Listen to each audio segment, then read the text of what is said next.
Hello, my name is Ethan Lopez, reporting from Communication Studies 110, Professor Toomey's class. The title is The Culture of the National Football League. It's the fourth quarter. You're down 3, 2 minutes to go. Who do you want the ball in whose hands? Tom Brady's, Drew Brees, Peyton Manning, Aaron Rodgers, Joe Montana, Dan Marino, newcomers like Patrick Mahomes and Kyler Murray. Anyone you pick, I'm sure you've had a great answer. The National Football League has helped us through good and bad times for over a century, 101 years to be exact. I believe that sports are a major part all over the world in our society. Everywhere you go, you can find someone who's a sports fan. Buy a hat, a jersey, a hoodie, and etc. You can see it being advertised anywhere, like television, radio stations, newspaper, social media, etc. I was introduced to sports at a very young age, and it has stuck with me throughout my 19 years of life. Football in particular is really a big part of my life, and I love to showcase football culture and what I love football. The 3 key points that I'll be discussing today is the history, the culture, and the values of the National Football League. Starting off with the history, the beginning of the National Football League started back in 1920 in a meeting in Canton, Ohio at Ralph Hayes dealership. And you think at a dealership, they're thinking of getting a new car, oil change, new tires. No, they're thinking of this in a National Football League, and it was called AFPA, American Football Professional Association. It started off with 11 sports teams across only 4 states, Ohio, Indiana, Illinois, and New York. The first game came on September 26, 1920, between the Dayton Triangles versus Columbus and Rock Island versus Montease. The NFL's name changed in 1922 from the AFPA to the NFL. After the 1921 season, the Green Bay Packers were bought back by Curly Lambeau, but for just $50. And right before this 2021 season, they're worth about $3.48 billion. And also the jerseys are also the 1920 to 2021. Has anything changed? The uniforms, back then they just had a neck roll, a leather helmet, no mouth guard, pants, and cleats. Nowadays they have a full-blown helmet, a face mask, a mouth guard, shoulder pads, thigh pads, knee pads, cleats, and etc. and etc. And also the rules from back then to now, you were able to like headhunt, hurt people, and so on and so forth. Now it's a little favorable for offenses, so we're seeing a lot more stats being broken. We're seeing higher scoring games, like 55 to 50, 49 to 42 in some sort. And also there are now 32 NFL teams.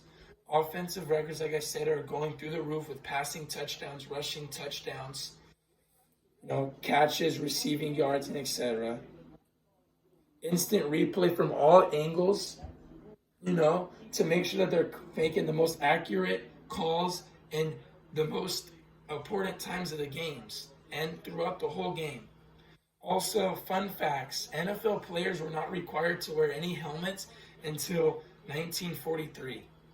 American football evolved by the sports of soccer and rugby.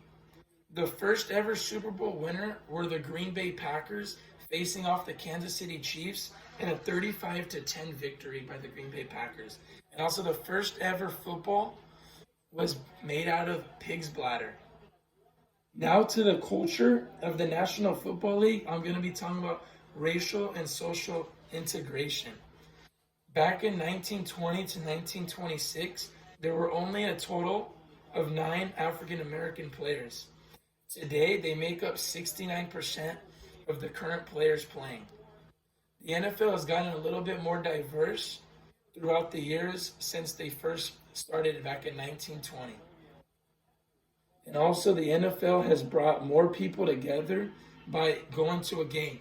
A good play happens, you're high-fiving everyone around your section. You know, they've even made a campaign. It takes all of us to make sure that we're all treated with the same respect and how we would like to be treated as well. On a good day or a bad day, we're all going to watch the NFL if you're into it to help you stay entertained for those 2 to 3 hours to get your mind off of bad things that are not just going on in your life, but the world's problems as well. And also introducing strangers to one another, going to a game, a bar, a restaurant, etc. And also sharing common interests, bring people together, share laughs, and like I said, help them not remember the bad that's going on in their life. Now I'm going to the values of the National Football League. Respect by playing the game fairly and by the rules. Also respecting one another's opinion in the locker room because they all come from different backgrounds, different childhoods, so on and so forth. Integrity, doing the right thing on and off the field. Taking accountability to make sure that even if it's for something good or bad, to make sure that you put yourself in either an even better situation or a better one from where you were if it was bad. Responsibility to your team, to support and depend on your teammates, communities, and fans, and also make sure you're just doing your job, showing up on time, doing your workouts, doing your job. And that's what's made somewhat of the New England Patriots so great for the last 20 years. 9 appearances to the Super Bowl, 6 rings. Not many teams can say that. Also resilient, never give up, believe anything is possible. Like I believe on Thursday Night Football, a great example, down 29-0 halfway through the third quarter. The Minnesota Vikings are defeating the Pittsburgh Steelers. And what happens? It comes down to a final play where it's 36-28, and if that guy catches the ball, it ends up coming down to a 2-point conversion. But imagine being down 29-0. Most teams, most coaches, most players will pack it and say it's not our night. They decided to tie their cleats even tighter, put respect the Steeler on their helmet and across their chest, and then and they fought all the way through. And also, in conclusion, the National Football League is a great organization for players to show off their special talents from 1920 to now 2021. It is something that is basically, I adore and admire, and I even change my plans according to the games to make sure I'm not missing a big game. Because at the end of the day, my dream is to become a sports commentator. And I got to know these things. I got to do my research and so on and so forth. And it's crazy that this game's evolved even bigger today. And I hope that I informed you with the history, the culture and values, and much more on the National Football League. And I hope if you haven't watched a National Football game, you end up doing so. Or if you're already a big fan, I hope I gave you some more history and information that you might have not known before. Thank you so much for the time. Have a good night.